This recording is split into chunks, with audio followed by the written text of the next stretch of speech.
नमस्कार प्यारे विद्यार्थियों। इस वीडियो में आज हम लेके आए हैं क्लास 10th मैथ बोर्ड परीक्षा 2020 की दृष्टि से सबसे महत्वपूर्ण प्रश्न। विभिन्न प्रश्नावलियों में से अति महत्वपूर्ण प्रश्न छांट करके और उनका हल, विस्तृत हल सहित ये वीडियो बनाया गया है। तो हमारे चैनल को सब्सक्राइब करें, बेल आइकन दबाएं ताकि आपके पास हर वो मोस्ट प्रश्नों का वीडियो आप तक पहुंच जाए। और बोर्ड कक्षा 10वीं क्लास के विद्यार्थियों से मैं अपील करता हूं, जब तक ये लॉकडाउन है तब तक आप अपनी पढ़ाई निरंतर चालू रखें, क्योंकि जो 2 पेपर बचे हुए हैं सामाजिक और मैथ का, वो लॉकडाउन ख़त्म होते ही कभी भी करवा सकते हैं। तो जो उसमें ज़्यादा आपको समय नहीं दिया जाएगा, तो मैं आपसे अपील करता हूं कि आप लगातार निरंतर इन दोनों विषयों से जुड़े रहें और हमारे चैनल से जुड़े रहें, ताकि हम आप तक मोस्ट प्रश्न आप तक पहुंचाते रहें। जिस भी प्रश्नावली में दिक्कत थी वो प्रश्नावलियों का वीडियो भी आपके साथ में पहुंचाते रहें। तो हम आज सबसे पहले बोर्ड परीक्षा 2020 से संबंधित महत्वपूर्ण प्रश्नों की चर्चा करते हैं। तो सबसे पहला प्रश्न है जो पार्ट 1, इसके अंदर प्रत्येक 1 अंक का होगा। आपको मैं बताऊंगा ये कौन सी प्रश्नावली का है, तो आपको इसमें भी साथ में ध्यान देना है। देखिए विद्यार्थियों, जो आपका पहला प्रश्न है, tan 10 डिग्री बटा कोट 80 डिग्री का मान ज्ञात कीजिए। यह आपकी प्रश्नावली 7.2 में से बोर्ड की परीक्षा में 1 नंबर का सवाल आता है। तो इसको हल करते हैं। देखो, tan 10 डिग्री को क्या लिख सकते हैं? ये लिख सकते हैं कोट 90 माइनस 10 डिग्री, यानी tan 90, ये कोट 90 माइनस थीटा क्या होता है? tan थीटा होता है। तो 90 माइनस 10 क्या हो गया? Cot 80 degree. तो मैं जहाँ tan 10 है वहाँ क्या रख दिया? कोट 80। कोट 80 बटा कोट 80 दोनों कट गए, आंसर क्या आ गया? 1। तो इस प्रकार के प्रश्न आपको 1 नंबर का प्रश्न पूछा जाता है। अगला प्रश्न ये है, 10वीं प्रश्नावली से संबंधित है। प्रश्न पढ़िए। प्रश्न दो समांतर रेखाओं से समान दूरी पर रहने वाले बिंदुओं का बिंदुपथ ज्ञात कीजिए। यानी बिंदुपथ बताने का 1 नंबर का सवाल बोर्ड की परीक्षा में आता है। तो इस सवाल का आंसर होगा उन दोनों रेखाओं के समांतर रेखा, उसका क्या होगा? बिंदुपथ होगा। यानी जो 2 समांतर रेखाएं हैं, ये इसके बीच में जैसे यहाँ समान दूरी पर बिंदु स्थित है, तो इनका सबका जो बिंदुपथ होगा वो ये क्या होगी? ये सीधी समांतर, इन दोनों समांतर रेखाओं के समांतर रेखा होगी। तो आपको ये ध्यान रखना है। अब प्रश्न तीसरे की ओर बढ़ते हैं। तीसरा प्रश्न ये कहता है,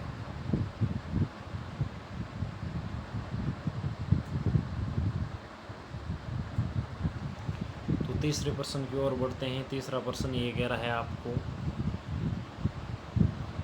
कि किसी शहर में, ये प्रश्नावली आपका 19वीं से संबंधित है, बहुत ही इम्पोर्टेंट प्रश्न है। किसी शहर में टैक्सी का किराया पहले किलोमीटर का 10 रुपये, ये किलोमीटर है ना, पूरा आगे ध्यान रखना, किलोमीटर का किराया कितने रुपए हैं? 10।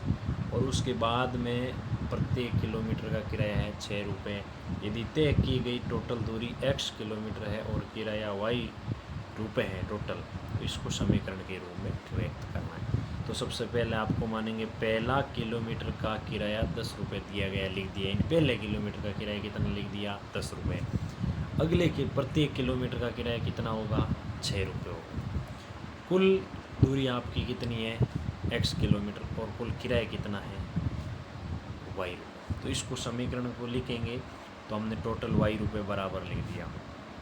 अब देखिए, 1 किलोमीटर का किराया कितना है? 10 रुपये। तो 10 × 1 प्लस, अब आपके पास टोटल किलोमीटर है टोटल किलोमीटर कितना है? x। 1 किलोमीटर का 10 हो गया, तो क्या पीछे कितने किलोमीटर बचे? x - 1। उसका प्रत्येक का किलोमीटर किराया कितना है 6 रुपये, तो 6 से गुणा करते हैं। अभी इसको हल करेंगे, y बराबर 10 प्लस 6 को 1 से गुणा किया 6x माइनस 6, 10 में से 6 गया 4। अब इस y को इधर ले आएंगे, 6x प्लस 4 माइनस y, तो 6x माइनस वाई और प्लस 4 ये आपकी क्या हो गई समीकरण हो गई। तो इस प्रकार के भी सवाल आपको महत्वपूर्ण 1 नंबर का सवाल बोर्ड की परीक्षा में पूछा जाता है। ये 19वीं सड़क सुरक्षा से संबंधित प्रश्न है। आगे चलते हैं। ये है सवाल नंबर पार्ट बी, जो प्रत्येक 2 अंक का प्रश्न पूछा जाता है और ये दूसरी प्रश्नावली का सवाल है। ध्यान दें मित्र विद्यार्थियों, सवाल है सिद्ध कीजिए कि √5 एक अप्रिमेय संख्या है। यानी आपको सिद्ध करना है कि √5 एक अप्रिमेय संख्या है। तो इस प्रकार का सवाल आपको 2 नंबर का पूछा जाता है। कितने नंबर का पूछा जाता है 2 नंबर का। माना आपको क्या करना है, मानना है √5 एक अप्रिमेय संख्या, आपको सिद्ध अप्रिमेय करना तो उसका विपरीत मानेंगे √5 एक प्रिमेय संख्या। इसमें ए और बी इस प्रकार विद्यमान है कि ए बी में कोई सह अभाज्य गुणनखंड विद्यमान, यानी इनमें के अंदर सह अभाज्य कॉमन गुणनखंड कोई विद्यमान नहीं है, दोनों का कॉमन गुणनखंड। तो जब भी ए प्रिमेय संख्या होती है उसको a बटा बी बराबर में लिख सकते हैं या p बटा क्यू बराबर में लिख सकते हैं। अब इसका दोनों तरफ हमने क्या कर दिया, वर्ग कर दिया। तो √5 का स्क्वायर बराबर a स्क्वायर बटा b स्क्वायर। √5 का स्क्वायर हम पहले बता चुके हैं क्या होगा 5, यानी √5 गुणा √5 √25 उसका हो गया 5, 5 बी स्क्वायर बराबर a स्क्वायर, यानी जो b स्क्वायर इधर भाग में था इधर गुणा में आ गया। अब देखिए ये 5 इसके क्या है, इसको इधर भेजेंगे कहाँ जाएगा भाग में, यानी a स्क्वायर से जो a स्क्वायर है वो किससे विभाजित होगा 5 से, तो a भी किससे विभाजित होगा 5 से। आगे चलते हैं। तो अब यदि a 5 से विभाजित है, a किससे विभाजित है 5 से, तो हम भाग देंगे इसके अंदर। तो हमारे पास मान लिए भागफल की कोई भागफल आ गया 5s। अब इसका क्या करना है, दोनों तरफ वर्ग कर दो। तो क्या है a स्क्वायर बराबर 5s का होल स्क्वायर, a स्क्वायर बराबर 5s का होल स्क्वायर कितना आया 25, 5 का 25 ऐसे स्क्वायर आ गया। अब देखो a स्क्वायर समीकरण 1, a स्क्वायर बराबर क्या है 5b स्क्वायर, तो ये मान यहाँ रख दिया, 5 इधर भाग में आएगा ये कट गया, बचा क्या b स्क्वायर बराबर 5s स्क्वायर, यानी b स्क्वायर 5 से क्या है विभाजित। देखो इसको 5 इधर भाग में आ जाएगा तो b भी क्या होगा 5, यानी जिस किसी भी संख्या का वर्ग है किसी संख्या से विभाजित है तो वो संख्याएं जब इसका वर्गमूल हटाएंगे वर्ग हटाएंगे तो वो भी संख्या क्या होगी उसी संख्या से विभाजित होगी। तो अतः हमें निष्कर्ष क्या निकला कि ए बी में उभयनिष्ठ गुणनखंड विद्यमान है। शुरुआत में कथन में क्या कहा था कि उभयनिष्ठ गुणनखंड विद्यमान नहीं है। तो अतः शुरुआत के कथन का क्या हुआ विरोधाभास। विरोधाभास का मतलब उल्टा, कि उल्टा क्या हुआ, शुरुआत में उल्टा क्या माना था, √5 क्या माना था अप्रिमेय संख्या मानी थी, तो अभी ये क्या हो गई अप्रिमेय संख्या हो गई। तो ये आपका दूसरी प्रश्नावली से संबंधित प्रश्न था।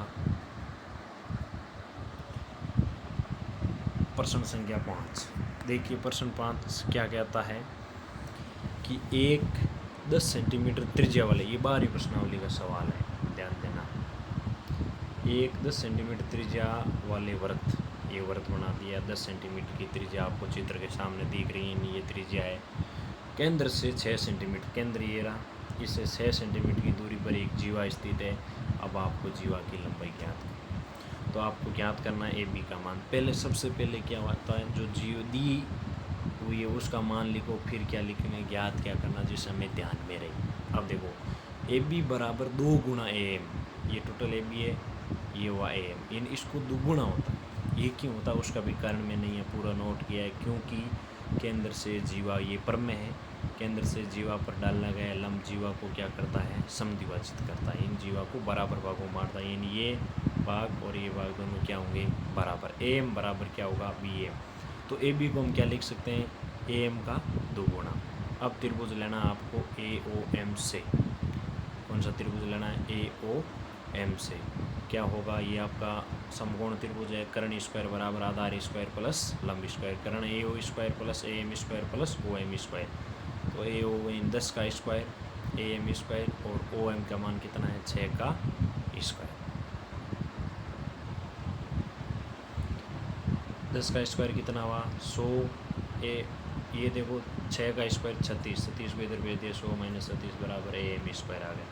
ए एम स्क्वायर बराबर 100 माइनस 36 64।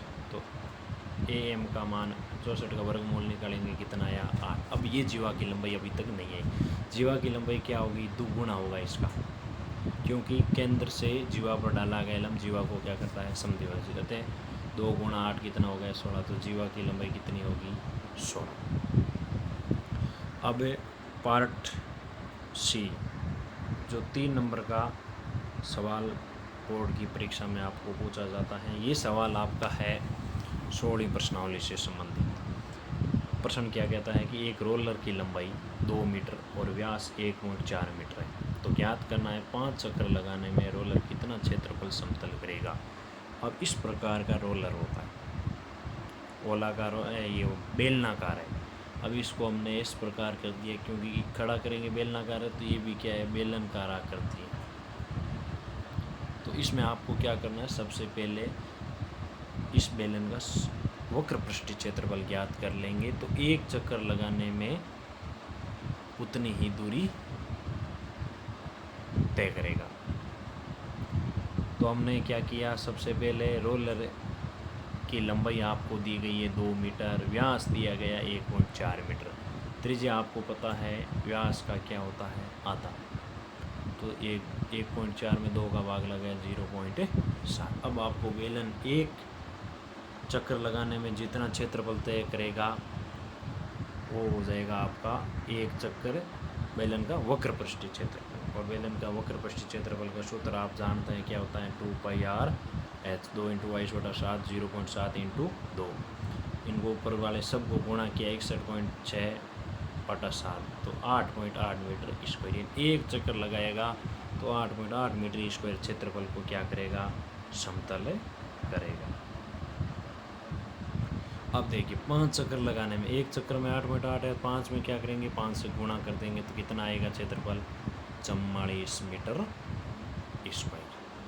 आज की वीडियो में इतना ही। अब कुछ महत्वपूर्ण प्रश्नों का अगला वीडियो आपके सामने हम लेकर आएंगे।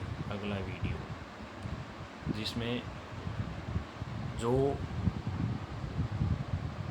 कक्षा 10वीं की बोर्ड की कक्षा जो ये मैथ का पेपर बाकी है उनके लिए हम रोज़ाना आपके लिए महत्वपूर्ण प्रश्न लेकर आएंगे और कुछ प्रश्नावलियों के प्रश्न भी आपके सामने हम लेके आएंगे। तो लगातार हमारे चैनल से जुड़े रहें, सब्सक्राइब करें और अपने शेयर करें, अपने साथियों के साथ तक पहुंचाएं। मेरे प्रिय विद्यार्थियों से अनुरोध रहेगा हमारे चैनल को ज़्यादा से ज़्यादा सब्सक्राइब करें, लाइक करें, कमेंट करें और